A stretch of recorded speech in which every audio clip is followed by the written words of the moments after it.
G'day guys, how's it going? So in this video, we're going to start looking at slices in Rust. So what are slices? Well, essentially a slice is a reference to a sequence of elements within a collection. So what that means is we can choose to say pick items from index 1 to say index 5 in a collection that has 10 items, right? That would be considered a slice. So basically, what we're actually getting here is access to elements inside of that collection without taking ownership of it. So it's just a simple regular reference that we've seen before. Now, just like any other reference, we have both immutable and mutable references that we can obtain using slices. And we'll see a sample of that in a minute. And the last thing is that we get slices by using the range operators in Rust. Now, I have used range before when we were talking about for loops, but we'll explore that a little bit more in a second in how we can use it to obtain slices. So let's have a look at a slice in action. So I've got a little main program here, and just like in a previous video, we've got a vector, which we're basically deriving from an array with 4 items in it, and that leads to basically something like this that we've seen before, where we have a pointer to heap memory, and that heap memory points to the first item in that vector, right? And then we have the length and the capacity stored. Cool. Now, when we move to the next line, what we're saying here is I want to get a reference or a slice of A, and the values I want to get from that A vector is index 1 to index 2, including index 2, all right? So what that will mean is it will create a pointer to the index 1 position of that item in the heap, and it will also store how many items that's going to be, which in this case happens to be 2 items. Cool. So that is pretty much how we use slices from a theoretical point of view. Now let's go and write some code and see them in practice. Okay, so we're in the code, and the first thing I'm going to do is I'm just going to create a vector with some numbers in it. So I'll just go number list equals vector, and just to be interesting, let's go backwards from 9 to 1, right? 4, 3, 2, 1, just like that. Okay. So the first thing I'm going to do is take my first slice of this vector, and what I want to do is get the numbers from the first index to the second index, right? So how I can do that is I can use range operators. So I can go let's say, we'll just call it number slice equals, right? And because it's a reference, we have to use the ampersand number list. And now I'm going to use a range operator, just like we've seen with for loops. I'm going to say get me from 0 to 3, right? Keeping in mind 3 is not included. So this will get me from index 0, 1, and 2, essentially, right? And not include 3. Cool. So that's how we can take a simple slice. So let's just quickly print that out. And a little technique I haven't shown you yet. First, let's print out number list is, and I could do something like colon question mark, and this will allow me to print out the entire list, okay? So now I can just go number list, and then straight after it, let's print out the number slice, just like so, all right? So if I save this and I run it, oh, forgot the exclamation marks. Sorry about that. Cool. Now if we run it, down the bottom, you're going to see 9876. So that's the original vector. And then straight after it, you're going to see the number slice, which is 9, 8, and 7. Why? Because we asked to get only the slice of 0 to 3, not including the third index. So that's 0, 1, and 2, which gives us 9, 8, 7. Cool. Now, let's go through all the other ranges that we can do because we haven't really spoken about ranges. So let's do that. So let's say now this time we want to include 3. We can just add it equals in front of it, and that says include 3. So I'll just rename this to, let's say, number slice and we'll just say inclusive. And then basically we can print that out. Let me copy that, paste and paste, and save and run. And now you can see it actually gets the item at index 3, which happens to be in this case 6. All right, cool.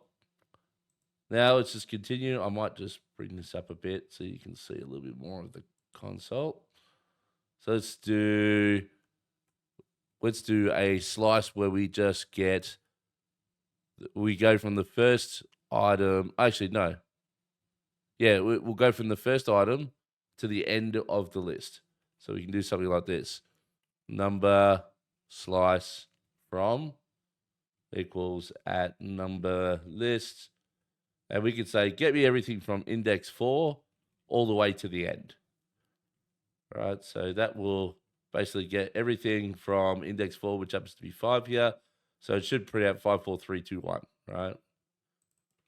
That's the intent of that range operator. And there we go, 5, 4, 3, 2, 1. Cool. And we can do it the other way. We can go to a number. So let's say we want to go to 7, but not include index 7. So that'll get everything from 0, 1, 2, 3, 4, 5, 6, but not include 7. So I'll just call this 2, like so.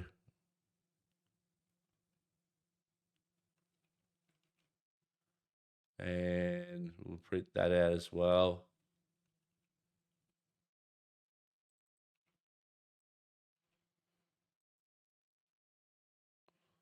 And so that's going to give us what you expect. It's going to give us 9, 8, 7, 6, 5, 4, 3, but not 2, because that's the 7th item. And then we can do inclusives of these two. So then we can say, well, actually, we can do inclusive of 2, sorry. So we can say 2 inclusive. And I can put the equal sign there like that. And obviously the difference will be that 7, the item at 7th position will be included. So let's run that. And now you can see, even though it says 7, we include 7 in this list where we didn't include it in the one previously. And then lastly, we can get all of the numbers in the entire list, right? So we can do something like number slice all. And to do that, we just don't include anything on either side of the dot dot. We just have dot dot like that. And that will allow us to get every single item inside of the collection, which in this case is our vector. Cool. So if I run this and I go like so, you'll see that we get the slice with everything in it. Cool. Now this is for vectors. We can change this and just make them arrays, right? Let's just remove the vector part and run it. And you'll get the same outcome, all right? So it works for both arrays and lists. That's what I wanted to point out there. So let's just move it back to vectors for a second. Now, these are all obviously immutable references. We're getting access to an array where we can't change anything, but can we actually change an item using slices? The answer is yes. So the first thing we need to do is mark our number list as mutable, because we're going to mutate an item inside of this vector. And then just after all the immutable references, because again, we need to follow that rule that we can only create an immutable reference once everything's been read from all the other references before it. Down here, I'm going to go let mutable slice equals at mute number list. And I'll pick a range between 0 to everything excluding 2. So basically this would be index 0 and 1. And then we could say something like mutable slice. Whoops. Stop typing mutex. Mutable slice at index position 0. Let's change that to 1. All right. And then we could just print this out. And we could say mutable slice is like so. Number list, not number list, mutable slice. And that should be a reference. Sorry, my bad. And if I run this program, I don't know why I added mutex in. IntelliSense for you. So now it's saying mutable slice is 1 to 8. So it's 1 and 8. So yeah, we captured 9 and 8 here, and we can prove that it was 9 and 8 beforehand. So before I change it, I'll print out that it's 9 and 8. So let's just quickly run this code. And you can see beforehand it was 9 and 8. Now it's 1 and 8 because I changed it. And obviously you're wondering as well if it changed the ultimate list. Well, let's just check. So if I print this out down here and I run it, you would expect that the first item in the list is now 1, which it is. Cool. So that is how we can create simple slices based off in existing collections, and how we could even change items in those collections using the slices. Okay. So that's where I'll end the video here. In the next video, we'll focus back on strings, because now we have enough information to explain strings at a better level than we could have before. So I'll see you all then.